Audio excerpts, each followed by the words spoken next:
कहानी की शुरुआत में एक आदमी जिसका नाम ओल्ड माँ होता है समुद्र में मछली का चारा डाल रहा होता है। चारा पानी में जाते ही ज्यादा समय नहीं लगता। आसपास घूम रही बड़ी सफेद शार्क उसकी गंध से आकर्षित होकर तेजी से उसकी तरफ आने लगती है। इसके बाद वह एक लोहे के पिंजरे में एक कपल को बैठाकर पिंजरे को पूरी तरह बंद कर देता है। धीरे धीरे वह पिंजरा पानी के अंदर नीचे उतरने लगता है। शुरुआत में जो कपल काफी घबराए हुआ था, अब उनका डर धीरे धीरे कम होने लगता है, क्योंकि उनकी नजर अब सामने दिख रहे खतरनाक लेकिन रोमांचक दृश्य पर टिक जाती है। ये दरअसल समुद्र के बीच होने वाला एक बेहद रोमांचक डाइविंग एक्सपीरियंस होता है, जहां लोग पैसे देकर समुद्र की सबसे खतरनाक शिकारी शार्क को बहुत करीब से देखने का मौका पाते हैं। बहुत जल्दी यह इंसान और शार्क के साथ पानी में उतरने वाला अनुभव खत्म हो जाता है और सब कुछ सामान्य लगता है। जब वो कपल वापस जहाज के डेक पर आते हैं तो वे अभी भी उत्साह में उस अनुभव को याद कर रहे होते हैं, जैसे उन्होंने कोई जिंदगी का सबसे रोमांचक पल जी लिया हो। लेकिन तभी अचानक माहौल पूरी तरह बदल जाता है। जहाज का कप्तान, जो अब तक बहुत दोस्ताना और मददगार लग रहा था, अचानक अपना असली रूप दिखाता है। वह बिना किसी चेतावनी के एक चाकू निकालता है और सीधे आदमी पर हमला कर देता है। आदमी को कुछ समझने का मौका तक नहीं मिलता। उसके शरीर से तेजी से खून बहने लगता है। वह दर्द से तड़पने लगता है। उसका शरीर अनियंत्रित होकर कांपने लगता है और इससे पहले कि वह कुछ कर पाए, कप्तान उसे जोर से धक्का देकर सीधे समुद्र में गिरा देता है। जैसे ही वह पानी में गिरता है, वहां मौजूद शार्क तुरंत उसकी तरफ टूट पड़ती है और वह कुछ ही पलों में उनका शिकार बन जाता है, मानो वो उनके लिए खाने के बाद मिलने वाला डेजर्ट हो। दरअसल इस कप्तान के क्रूर व्यवहार के पीछे एक बहुत ही डरावना अतीत छिपा हुआ है। जब वह छोटा था तब एक बार डाइविंग के दौरान उस पर शार्क ने हमला कर दिया था। उस घटना में वह बुरी तरह जख्मी हो गया था। हालांकि वह किसी तरह बच निकला, लेकिन उस दिन का डर और दर्द उसके दिमाग में हमेशा के लिए बैठ गया। यह अनुभव इतना भयानक था कि उसने उसकी सोच को पूरी तरह से बदल दिया। अब वह चाहता है कि जो लोग शार्क देखने के लिए आते हैं वे भी उसी डर, दर्द और बेबसी को महसूस करें जो उसने बचपन में झेली थी। इसी वजह से उसने एक पुरानी मछली पकड़ने वाली नाव खरीदी और उसे किनारे पर खड़ा कर दिया। वह लोगों को टूर के नाम पर बहलाता है, उन्हें समुद्र में ले जाता है और फिर मौका देखकर उन्हें अपना शिकार बना देता है। उसका पूरा सिस्टम ऐसा होता है कि जो लोग खुद सस्ते में रोमांच ढूंढते हुए उसके पास आते हैं, वही उसके जाल में फंस जाते हैं, जैसे खुद ही फंसने के लिए तैयार शिकार। लेकिन क्योंकि उसका काम पूरी तरह गैर कानूनी होता है, इसलिए ज्यादा लोग उसके पास नहीं आते। ज्यादातर वो लोग ही फंसते हैं जो पैसे बचाने के चक्कर में सस्ता विकल्प चुनते हैं। धीरे धीरे इतने कम शिकार उसके लिए काफी नहीं रहते। उसके अंदर का पागलपन और भी बढ़ने लगता है और अब वह अपने बनाए हुए नियमों को भी तोड़ने लगता है। उसी समय एक लड़की जिसका नाम आना है समुद्र किनारे सर्फिंग कर रही होती है। वह मस्ती में इतनी खो जाती है कि समय का ध्यान ही नहीं रहता और जब वह वापस किनारे आती है तब तक रात काफी गहरी हो चुकी होती है। तभी उसे पता चलता है कि उसकी कार की चाबी कहीं खो गई है। आसपास अब लगभग सब लोग जा चुके होते हैं और वहाँ सिर्फ एक ही गाड़ी खड़ी होती है जो अभी तक नहीं गई। आना उस गाड़ी के पास जाती है और उसके मालिक से मदद मांगती है, लेकिन उसे जरा भी अंदाजा नहीं होता कि वह गाड़ी उसी ओल्ड माँ की है। जैसे ही ओल्ड माँ आना को देखता है, उसकी नजर तुरंत उस पर टिक जाती है। आना की खूबसूरती और उसका बेफिक्र अंदाज उसे आकर्षित करता है, लेकिन उसके दिमाग में कुछ और ही चल रहा होता है। वह दिखावे के लिए वहां से चला जाता है, जैसे उसे कोई दिलचस्पी ही ना हो। उधर आना बिल्कुल बेफिक्र होकर अपने बॉयफ्रेंड को मैसेज करने में लगी होती है। उसे जरा भी अंदाजा नहीं होता कि अगले ही पल उसके साथ क्या होने वाला है और फिर अचानक बिना किसी चेतावनी के वह गायब हो जाती है, जैसे जमीन निगल गई हो। जब उसका बॉयफ्रेंड रेग उससे संपर्क नहीं कर पाता तो वह घबरा जाता है। वह उसकी लोकेशन के आधार पर उसे ढूंढने के लिए वहां पहुंचता है, लेकिन वहां आना का कोई निशान नहीं मिलता। वह बार बार उसे कॉल करता है, उम्मीद करता है कि शायद वह फोन उठाए, लेकिन तभी उसे एक अजीब चीज सुनाई देती है। फोन की घंटी एक कार के अंदर से आ रही होती है। उधर आना धीरे धीरे होश में आती है। जब वह अपनी आंखें खोलती है तो खुद को एक अंधेरे और बंद कमरे में पाती है। उसका शरीर एक लोहे के बिस्तर से हथकड़ी के जरिए बांधा हुआ होता है। वह घबराकर इधर उधर देखने लगती है, समझने की कोशिश करती है कि वह कहाँ है और उसके साथ क्या हुआ है।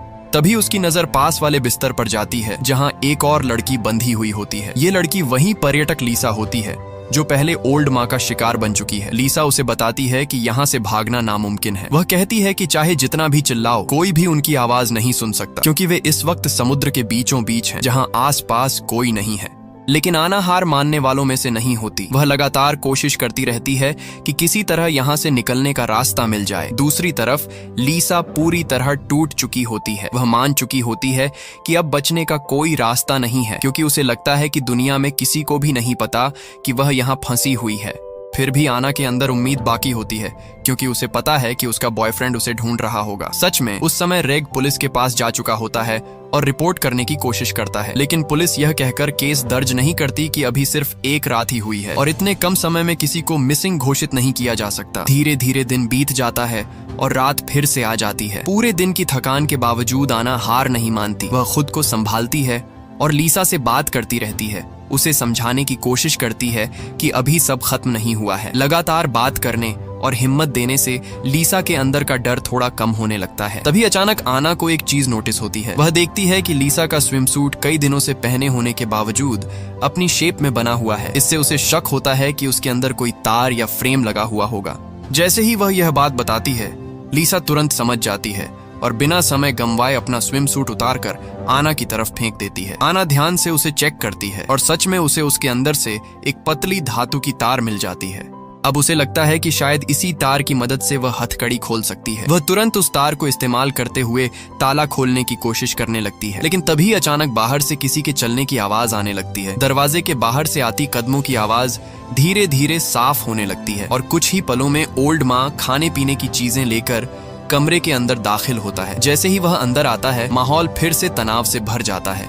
लीसा उसे देखकर सतर्क हो जाती है। वह उसके हाथ से कुछ भी लेने में हिचकिचाती है, क्योंकि उसे पता है कि इस आदमी पर भरोसा करना बेहद खतरनाक है। लेकिन काफी देर तक भूखे प्यासे रहने के बाद उसका शरीर जवाब देने लगता है और आखिरकार वह मजबूरी में पानी का गिलास पकड़ लेती है। उधर ओल्ड माँ की नजर बहुत तेज होती है। जैसे ही वह बिस्तर पर पड़े कंबल को हल्का सा खिसकता हुआ देखता है, उसे शक होता है कि शायद लीसा ने कपड़े नहीं पहने हुए हैं। वह इस बात को लेकर सवाल करने ही वाला होता है, तभी आना जानबूझकर उसे गुस्से में भला बुरा कहना शुरू कर देती है ताकि उसका ध्यान भटक जाए। उसकी ये चाल काम कर जाती है और ओल्ड माँ का फोकस लीसा से हटकर आना पर चला जाता है। आना बिना देर किए खाना अपने हाथ में ले लेती है। उसे अच्छे से समझ में आ चुका होता है कि अगर उसे यहाँ से जिंदा निकलना है तो उसे अपनी ताकत बनाए रखनी होगी, इसलिए वह मजबूरी में ही सही लेकिन खाना खा लेती है। ओल्ड माँ कुछ देर तक उन्हें देखता रहता है और फिर वहाँ से चला जाता है। जैसे ही वह जाता है, आना तुरंत फिर से उस तार को निकालती है और हथकड़ी खोलने की कोशिश करने लगती है, लेकिन ज्यादा समय नहीं बीतता कि उसे चक्कर आने लगते हैं। उसकी नजर धुंधली होने लगती है और शरीर कमजोर पड़ने लगता है। उधर लीसा भी अचानक बिस्तर पर ढीली पड़ जाती है, जैसे उसकी सारी ताकत खत्म हो गई हो। कुछ ही पलों में आना के हाथ से वह तार भी छूट जाती है। अब उसे समझ आता है कि जो पानी उन्होंने पिया था उसमें कुछ मिलाया गया था, कोई नशीली दवा। लेकिन तब तक बहुत देर हो चुकी होती है। उसकी आंखें भारी होने लगती हैं और वह बेहोशी में चली जाती है। काफी देर से इंतजार कर रहा ओल्ड माँ धीरे धीरे मुस्कुराते हुए वापस कमरे में आता है। उसे पहले से ही अंदाजा था कि दोनों कुछ करने की कोशिश कर रही हैं। उनकी हर हरकत पर उसकी नजर थी। जब आना दोबारा होश में आती है तो वह खुद को उसी तरह बंधा हुआ पाती है, लेकिन इस बार जगह बदल चुकी होती है। अब वह जहाज के डेक पर होती है। उसके पास ही लीसा जमीन पर बेहोश पड़ी होती है। ओल्ड माँ आगे बढ़ता है और लीसा के बालों का एक छोटा सा गुच्छा काट लेता है। फिर वह उसे हल्के से थपथपाकर होश में लाता है। इसके बाद वह पास जाकर एक मशीन का बटन दबाता है। जैसे ही मशीन चालू होती है, आना की नजर सामने जाती है और वह देखती है कि लीसा को एक लोहे के पिंजरे जैसी संरचना में बांधकर एक हाइड्रोलिक आर्म से लटका दिया गया है। ओल्ड माँ धीरे धीरे उस लीवर को आगे बढ़ाता है और लीसा का शरीर हवा में लटकते हुए धीरे धीरे डेक से दूर जाने लगता है। असल में ओल्ड माँ पहले ही समुद्र में चारा डाल चुका होता है और नीचे पानी में कई शार्क इकट्ठा हो चुकी होती हैं। जैसे ही दोनों को यह समझ आता है कि क्या होने वाला है, वे डर के मारे जोर जोर से चिल्लाने लगती हैं। लेकिन ओल्ड माँ ने सब कुछ सोच समझ कर किया होता है। वह जानबूझकर रात के समय ही यह सब करता है ताकि कोई उसे देख न सके। इस वक्त समुद्र के बीचों बीच उनके अलावा कोई नहीं होता। लीसा पूरी ताकत से छूटने की कोशिश करती है, लेकिन वह बेबस होती है। हाइड्रोलिक आर्म धीरे धीरे उसे नीचे ले जाता है, लेकिन ओल्ड माँ उसे पूरी तरह पानी में नहीं डुबोता। वह सिर्फ उसके शरीर का आधा हिस्सा पानी में जाने देता है, क्योंकि उसके लिए यह सिर्फ हत्या नहीं है, ये एक रिकॉर्डिंग है। वह इस पूरी घटना को कैमरे में कैद कर रहा होता है। कुछ ही सेकंड में शार्क लीसा पर हमला कर देती हैं। वे उसे चारों तरफ से घेर लेती हैं और उसके शरीर को नोचने लगती हैं। खून तेजी से पानी में फैलने लगता है और आसपास का समुद्र लाल हो जाता है। ओल्ड माँ ध्यान से हर पल को रिकॉर्ड करता है। लीसा का डर, उसकी चीखें, उसकी आखिरी सांसें, सब कुछ उसके लिए यह एक तरह का कलेक्शन होता है। इसके बाद वह आना की तरफ मुड़कर उसे बताता है कि उसका नंबर अगली रात आएगा। वह जानबूझकर उसे पहले से बता देता है ताकि वह पूरे समय डर और इंतजार में तड़पती रहे। आना पूरी तरह टूट चुकी होती है। वह बेबसी में दीवार पर अपना नाम खोदने लगती है ताकि अगर कभी कोई यहाँ आए तो उसे पता चल सके कि उसके साथ क्या हुआ था और इस अपराधी को सजा मिल सके। लेकिन तभी उसे दीवार पर कुछ अजीब निशान दिखाई देते हैं, जैसे किसी ने पहले भी वहां कुछ लिखा हो और फिर मिटाने की कोशिश की हो। आना तुरंत चादर से उस हिस्से को जोर जोर से साफ करने लगती है। कुछ ही देर में एक नाम साफ नजर आने लगता है। ये किसी और शिकार का नाम होता है जिसने भी यही उम्मीद में अपना नाम छोड़ा था कि कोई उसे ढूंढ पाएगा। जब वह ध्यान से पूरी दीवार को देखती है तो उसे कई ऐसे ही मिटाए गए निशान दिखाई देते हैं। इसका मतलब साफ होता है ओल्ड माँ ने इससे पहले भी कई लोगों को यहाँ लाकर मारा है। उधर ओल्ड माँ अपने काम में लगा होता है। वह लीसा के बालों को एक कवर में रखता है, फिर उस वीडियो टेप को जिसमें उसका नाम लिखा होता है उसी के साथ रख देता है। वह ऐसा इसलिए करता है ताकि बाद में जब वह इन रिकॉर्डिंग्स को देखे तो आसानी से पहचान सके कि कौन सा शिकार कौन था, क्योंकि अब उसके पास ऐसे शिकारों का काफी बड़ा कलेक्शन हो चुका होता है। सुबह होते ही समुद्र फिर से शांत हो जाता है। ऐसा लगता है जैसे पिछली रात कुछ हुआ ही नहीं, बस पानी पर तैरता हुआ एक टूटा हुआ रस्सा ही उस खौफनाक घटना की गवाही देता है। थोड़ी देर बाद ओल्ड माँ फिर से आना के पास खाना लेकर आता है, लेकिन इस बार आना साफ मना कर देती है। वह उसे गालियां देती है और कहती है कि वह सिर्फ एक पागल नहीं बल्कि एक कायर भी है जो सिर्फ कमजोर और बेबस औरतों पर हमला करता है। वह यह भी कहती है कि शायद उसके साथ पहले कुछ बुरा हुआ होगा इसलिए वह ऐसा बन गया है, लेकिन ओल्ड माँ पर इन बातों का कोई असर नहीं पड़ता। वह ऐसे तानों का आदी हो चुका होता है।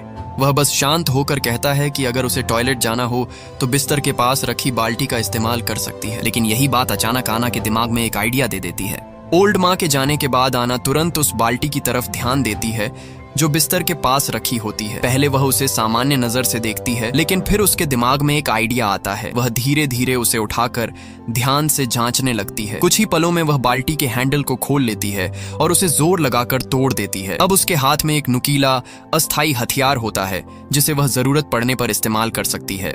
दूसरी तरफ ओल्ड माँ आराम से बैठकर खाना खा रहा होता है और साथ ही पिछली रात की रिकॉर्डिंग देख रहा होता है। वह उस दर्दनाक वीडियो को ऐसे देख रहा होता है जैसे कोई अपनी पसंदीदा फिल्म देखता है, लेकिन उसके चेहरे के भावों को गौर से देखने पर साफ समझ आता है कि अंदर से वह उतना शांत नहीं है जितना दिख रहा है। उसके अंदर कुछ और ही चल रहा होता है। धीरे धीरे समय बीतता है और फिर रात हो जाती है। ओल्ड माँ अब और इंतजार नहीं कर पाता। वह उत्साह में आकर फिर से अपनी तैयारी शुरू कर देता है। वह दवा तैयार करता है और सोचता है कि आज वह आना को भी उसी तरह खत्म करेगा जैसे उसने बाकी लोगों के साथ किया था। उसके मन में एक अजीब सा रोमांच और पागलपन साफ दिखाई देता है, लेकिन उसे यह बिल्कुल अंदाजा नहीं होता कि इस बार हालात उसके मुताबिक नहीं रहने वाले। जैसे ही वह कमरे का दरवाजा खोलकर अंदर आता है वह धीरे धीरे आना के पास जाने लगता है, शायद उसे फिर से बेहोश करने के इरादे से। लेकिन जैसे ही वह करीब आता है अचानक आना उस पर हमला कर देती है। वह पूरी ताकत के साथ उस पर टूट पड़ती है। ओल्ड माँ को संभलने का मौका तक नहीं मिलता और उसका सिर जोर से पास के लोहे के ढांचे से टकराता है। वह वहीं गिरकर बेहोश हो जाता है। आना को जैसे ही मौका मिलता है वह बिना समय गंवाए सावधानी से उसके पास जाती है। वह जल्दी जल्दी उसकी जेब टटोलती है और चाबी ढूंढ लेती है। फिर वह लगातार उसकी तरफ नजर रखते हुए अपने हाथों की हथकड़ी खोलने लगती है। कुछ ही सेकंड में वह खुद को आजाद कर लेती है। अब वह जल्दी से वहां से निकलने की कोशिश करती है, लेकिन जैसे ही वह उसका फोन उठाने की कोशिश करती है अचानक सबसे बुरा होने लगता है। ओल्ड माँ होश में आने लगता है। आना समझ जाती है कि अब उसके पास ज्यादा समय नहीं है। वह उसे दोबारा बांध नहीं सकती, इसलिए वह तुरंत वहां से भागने का फैसला करती है। वह तेजी से ऊपर की तरफ दौड़ती है। ओल्ड माँ भी पीछे पीछे उसका पीछा करता है। जैसे ही आना सीढ़ियों से ऊपर भागती है ओल्ड माँ उसके पैर पकड़ लेता है। आना किसी तरह खुद को छुड़ाने में कामयाब हो जाती है, लेकिन वह जानती है कि उसके शरीर में अभी भी दवा का असर है और वह ज्यादा देर तक नहीं टिक पाएगी। वह तेजी से भागते हुए जहाज के कंट्रोल रूम में पहुंचती है। वहां पहुंचकर वह रेडियो से मदद मांगने की कोशिश करती है, लेकिन उसे चलाना नहीं आता और रेडियो से सिर्फ अजीब सी खरखराहट की आवाज आती है। इसी दौरान दवा का असर और बढ़ने लगता है। उसका शरीर कमजोर होने लगता है, लेकिन तभी उसकी नजर दूर समुद्र में एक दूसरी नाव पर पड़ती है। उसे उम्मीद की एक किरण दिखाई देती है। वह खुद को संभालते हुए डेक तक पहुंचती है और पूरी ताकत से मदद के लिए चिल्लाने लगती है, लेकिन दूरी इतनी ज्यादा होती है कि उसकी आवाज वहां तक नहीं पहुंच पाती। उल्टा उसकी आवाज ओल्ड माँ का ध्यान अपनी तरफ खींच लेती है। अब उसके पास बचने का कोई रास्ता नहीं होता। धीरे धीरे पीछे हटते हुए आना जहाज के किनारे तक पहुंच जाती है। वह आसपास देखती है और तुरंत पास रखा महंगा कैमरा उठा लेती है ताकि जरूरत पड़ने पर खुद की रक्षा कर सके। लेकिन तभी उसे समझ आता है कि ओल्ड माँ इस कैमरे को बहुत महत्व देता है। ये उसके लिए सिर्फ एक चीज नहीं बल्कि उसका कलेक्शन है। आना बिना देर किए कैमरे को सीधे समुद्र में फेंक देती है। इसके बाद वह खुद भी बिना सोचे समझे समुद्र में कूद जाती है। उसके दिमाग में एक ही बात चल रही होती है, अगर मरना ही है तो शार्क के हाथों मरने से अच्छा है कि वह खुद डूब जाए। वह पानी में गिरते ही कुछ देर तक तैरने की कोशिश करती है, लेकिन उसका शरीर जवाब दे रहा होता है। वह ज्यादा देर तक खुद को संभाल नहीं पाती और धीरे धीरे समुद्र की गहराई में डूबने लगती है। अगले ही पल कहानी तीसरे दिन पर पहुंच जाती है। ओल्ड माँ अपनी नाव लेकर वापस किनारे की तरफ लौट रहा होता है, लेकिन इस बार एक अजीब बात होती है। वह अपने शिकार को मारकर समुद्र में छोड़ने के बजाय आना को जिंदा ही अपने साथ वापस ले आया होता है। असल में अब उसकी मानसिक हालत इतनी बिगड़ चुकी होती है कि अगर वह अपने शिकार की रिकॉर्डिंग नहीं करता तो उसे किसी तरह का संतोष ही नहीं मिलता। उसके लिए अब हत्या भी तभी पूरी लगती है जब वह उसे रिकॉर्ड कर सके। इसी वजह से वह आना को जिंदा रखता है ताकि बाद में उसे फिर से इस्तेमाल कर सके। उधर आना को भी अब उसकी इस आदत का अंदाजा हो चुका होता है। वह समझ जाती है कि यही उसकी एकमात्र उम्मीद हो सकती है। अगर वह सही समय का इंतजार करे तो शायद वह मदद के लिए संकेत भेज सके। जब नाव किनारे के पास पहुंचती है तब आना पूरी तरह से बंधी हुई होती है, लेकिन वह लगातार लोहे की सलाखों पर जोर जोर से मारकर आवाज करने लगती है ताकि कोई उसे सुन सके। लेकिन दुर्भाग्य से वहां पास में सिर्फ एक बूढ़ा आदमी रहता है जो पास की एक और नाव पर होता है। उसे आना की आवाज साफ साफ सुनाई नहीं देती। इसी दौरान वह बूढ़ा आदमी ओल्ड माँ को आवाज लगाता है। असल में कभी कभी कुछ पर्यटक भी उसके पास आते रहते हैं, इसलिए वह उससे बात करने की कोशिश करता है। लेकिन इस बार ओल्ड माँ का पूरा ध्यान आना पर होता है। उसे डर होता है कि अगर उसने ध्यान भटकाया तो उसका शिकार कहीं हाथ से निकल न जाए, इसलिए वह उस बूढ़े आदमी को नजरअंदाज करके सीधे वहां से चला जाता है। उधर आखिरकार पुलिस भी केस दर्ज कर लेती है, लेकिन उनका मानना होता है कि आना सर्फिंग के दौरान समुद्र में बह गई होगी। वे आसपास के समुद्री इलाके में खोजबीन करते रहते हैं, लेकिन उन्हें कोई सुराग नहीं मिलता। लेकिन आना का बॉयफ्रेंड रेग इस बात को मानने के लिए तैयार नहीं होता। उसे लगता है कि कुछ गड़बड़ है। वह खुद जांच करने का फैसला करता है। वह उस दिन की निगरानी कैमरों की फुटेज निकलवाता है और ध्यान से देखने लगता है। काफी देर तक देखने के बाद उसे एक अहम चीज दिखाई देती है। उस रात आखिरी में जो गाड़ी वहां से गई थी वही शायद इस मामले से जुड़ी हो सकती है। हालांकि वीडियो थोड़ा धुंधला होता है, लेकिन वह गाड़ी पर लगे विज्ञापन के निशान को पहचान लेता है। उसी के आधार पर वह उस मछली पकड़ने वाली नाव तक पहुंच जाता है जो अभी अभी वापस बंदरगाह पर आई होती है। रेग उस नाव के पास जाता है और दरवाजा खटखटाता है, लेकिन कोई जवाब नहीं मिलता। दरवाजा बंद होता है, इसलिए वह अंदर नहीं जा पाता। जब वह निराश होकर वापस जाने लगता है तभी उसे नीचे की तरफ से हल्की सी आवाज सुनाई देती है, जैसे कोई अंदर से मदद के लिए पुकार रहा हो। वह तुरंत समझ जाता है कि कुछ गड़बड़ है। बिना देर किए वह खिड़की तोड़कर अंदर घुस जाता है। अंदर जाकर वह आवाज का पीछा करता है और जल्दी ही जहाज के नीचे बने उस गुप्त कमरे तक पहुंच जाता है और आखिरकार वह अपनी कई दिनों से लापता गर्लफ्रेंड आना को ढूंढ लेता है। लेकिन उसे यह बिल्कुल पता नहीं होता कि उसी समय ओल्ड माँ वापस लौट चुका है। आना तुरंत उसे समझाती है कि उसके हाथ अभी भी बंधे हुए हैं और उन्हें खोलने में समय लगेगा, इसलिए वह उसे कहती है कि वह तुरंत बाहर जाकर पुलिस को बुलाए। रेग भी समझ जाता है कि समय बहुत कम है। वह बिना बहस किए तुरंत फोन निकालता है और पुलिस को कॉल करते हुए वहां से बाहर निकलने लगता है। लेकिन तभी अचानक उस पर पीछे से हमला हो जाता है। ओल्ड माँ उसे जोर जोर से पीटने लगता है। उसका फोन हाथ से गिर जाता है। रेग किसी तरह जमीन से फोन उठाने की कोशिश करता है, लेकिन तभी ओल्ड माँ उसके पीछे चाकू से वार कर देता है। इसके बाद वह उसे लात मारता है और उसके हाथ से फोन छीनकर कॉल काट देता है। अब वह उसे खत्म करने ही वाला होता है, लेकिन तभी रेग अचानक हिम्मत जुटाकर पलटवार करता है। वह ओल्ड माँ को नीचे गिरा देता है और उसके ऊपर चढ़कर उसे दबा लेता है। वह पूरी ताकत से उसे पकड़े रखता है, चाहे ओल्ड माँ उसे कितना भी खरोंचने या मारने की कोशिश करे। धीरे धीरे ओल्ड माँ की सांसें फूलने लगती हैं, लेकिन तभी अचानक बाहर से आवाज आती है। वही बूढ़ा आदमी शोर सुनकर वहां पहुंच जाता है। बूढ़ा आदमी जब वहां पहुंचता है तो सामने का दृश्य देखकर वह पूरी तरह से चौंक जाता है। वह पहले तो यही समझता है कि रेग ही कोई हमलावर है, क्योंकि ऊपर से देखने पर वही ओल्ड माँ को दबाए हुए होता है। लेकिन तभी उसे नीचे से आती आना की मदद की आवाज सुनाई देती है। अब उसे महसूस होता है कि मामला कुछ और है। वह कुछ समझ पाता उससे पहले ही हालात तेजी से बदल जाते हैं। ओल्ड माँ को एहसास हो जाता है कि अब वह ज्यादा देर तक किनारे पर नहीं रुक सकता। अगर उसने देर की तो सच सामने आ सकता है, इसलिए वह तुरंत पहले की तरह ही सबूत मिटाने का प्लान बनाता है, यानी शिकार को समुद्र में ले जाकर खत्म करना। लेकिन इस बार एक दिक्कत होती है। उसकी नाव में तेल लगभग खत्म हो चुका होता है। वह ज्यादा दूर तक नहीं जा सकता। इसके बावजूद उसका पागलपन अब इस हद तक पहुंच चुका होता है कि वह जोखिम उठाने से भी नहीं डरता। चाहे दिन का उजाला ही क्यों ना हो और चाहे वह किनारे के पास ही क्यों ना हो, वह फिर भी अपना प्लान पूरा करना चाहता है। अब रेग को भी उसी खौफनाक अंजाम की तरफ ले जाया जा रहा होता है जिसका शिकार बाकी लोग हो चुके हैं। ओल्ड माँ फिर से कैमरा तैयार कर चुका होता है ताकि इस बार भी वह इस पल को रिकॉर्ड कर सके। लेकिन इस बार किस्मत थोड़ी अलग होती है। शार्क आसपास जरूर घूम रही होती है, लेकिन वे तुरंत हमला नहीं करती। वे कुछ देर तक चक्कर लगाती रहती हैं, फिर चारा खत्म होने के बाद धीरे धीरे वहां से हट जाती हैं। ओल्ड माँ मजबूर होकर रेग को वापस ऊपर खींचता है, लेकिन इससे पहले कि आना राहत की सांस ले पाए, ओल्ड माँ अचानक रेग के पेट के पास कई बार चाकू घोंप देता है।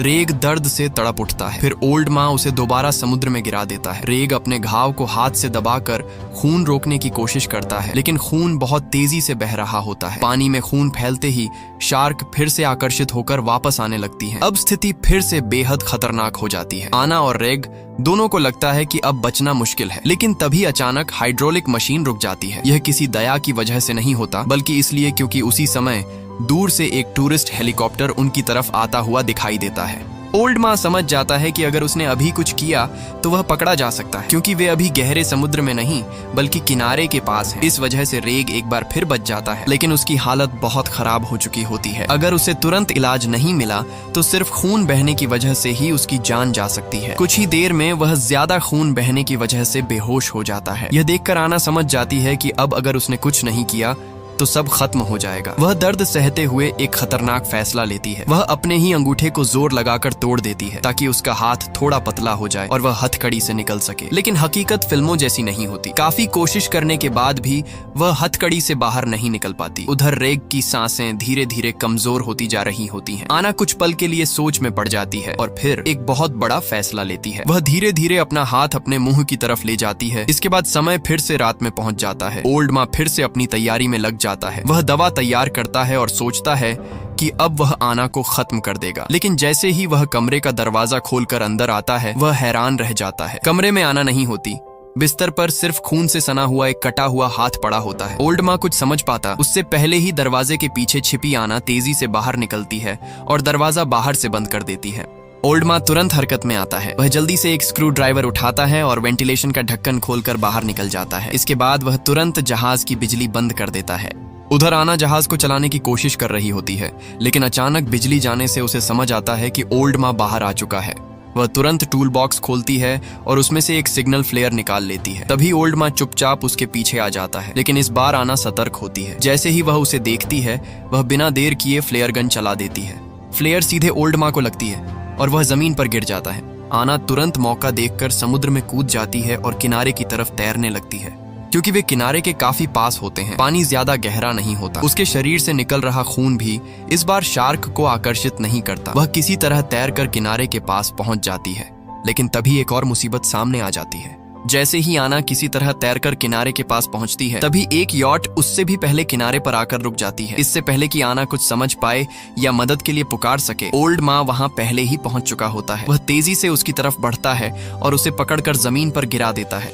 आना को मदद मांगने का मौका तक नहीं मिलता और वह एक बार फिर उसके कब्जे में आ जाती है। आसपास का इलाका रोशनी से भरा होता है, लेकिन गहरी रात की वजह से वहां कोई इंसान मौजूद नहीं होता। इतनी नजदीक आकर भी वह फिर से भागने का मौका खो देती है। कुछ ही देर बाद रेग को भी वहां लाया जाता है। अब ओल्ड माँ तय कर चुका होता है कि वह पहले आना को खत्म करेगा, क्योंकि वही बार बार उसके लिए मुसीबत बन रही थी। जल्दी ही खून की गंध से आकर्षित होकर एक बहुत बड़ी सफेद शार्क वहां आ जाती है। ओल्ड माँ के लिए यह अब तक देखी गई सबसे बड़ी शार्क होती है और उसे देखकर वह और भी ज्यादा उत्साहित हो जाता है। वह तुरंत मशीन चालू करता है और आना को नीचे समुद्र की तरफ उतारने लगता है। आना के पास अब कुछ भी करने का विकल्प नहीं होता। वह अपने कटे हुए हाथ के बावजूद खुद को संभालने की कोशिश करती है और डर के साथ नीचे देखती है।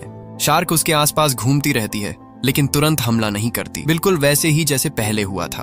ओल्ड माँ यह देखकर परेशान हो जाता है। वह इस बार भी वही नतीजा नहीं चाहता, इसीलिए वह गुस्से में आकर एक भाला हारपून उठाता है और खुद ही दखल देने की कोशिश करता है।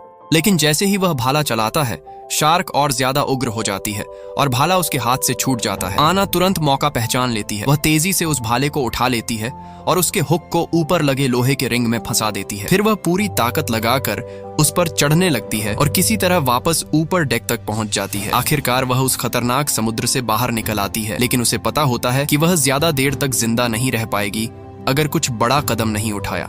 वह बिना देर किए अपने शरीर से बंधी पट्टियां खोलती है और फिर से पानी में कूद जाती है। इस बार वह अपने घाव को कसकर दबाए रखती है ताकि ज्यादा खून न निकले। शार्क फिर से उसकी तरफ आकर्षित होती है, लेकिन इस बार वह उस पर हमला नहीं करती। शायद वह पहले ही खा चुकी होती है। यहीं पर एक सच्चाई सामने आती है। शार्क सिर्फ अपने स्वभाव के अनुसार काम करती है। वह कोई बुरी या क्रूर चीज नहीं है। असली खतरा तो इंसान होता है जो जानबूझकर दूसरों को नुकसान पहुंचाता है। आना इस मौके का फायदा उठाती है और दूसरी तरफ से जहाज पर चढ़ जाती है। वह चुपचाप एक फिशिंग बॉक्स उठाती है। उधर रेग अभी भी जहाज के किनारे पड़ा होता है। उसकी हालत बेहद खराब होती है। समुद्र अचानक बहुत शांत लगने लगता है और आना को कुछ अजीब महसूस होता है। लेकिन इससे पहले कि वह कुछ सोच पाए, वह तुरंत फैसला लेती है और फिशिंग गन से ओल्ड माँ पर हमला कर देती है। ओल्ड माँ घायल हो जाता है और घबराकर ऊपर चढ़ने की कोशिश करता है, लेकिन तभी अचानक एक बड़ी सफेद शार्क पानी से उछलकर उसे अपने मुंह में दबोच लेती है। कुछ ही पलों में वह उसी मौत का शिकार बन जाता है जो वह दूसरों को देता आया था। और जो कैमरा हमेशा उसके शिकारों की मौत रिकॉर्ड करता था, वह इस बार उसके अपने आखिरी पल को रिकॉर्ड कर रहा होता है। यहीं पर इस पूरी कहानी का अंत हो जाता है।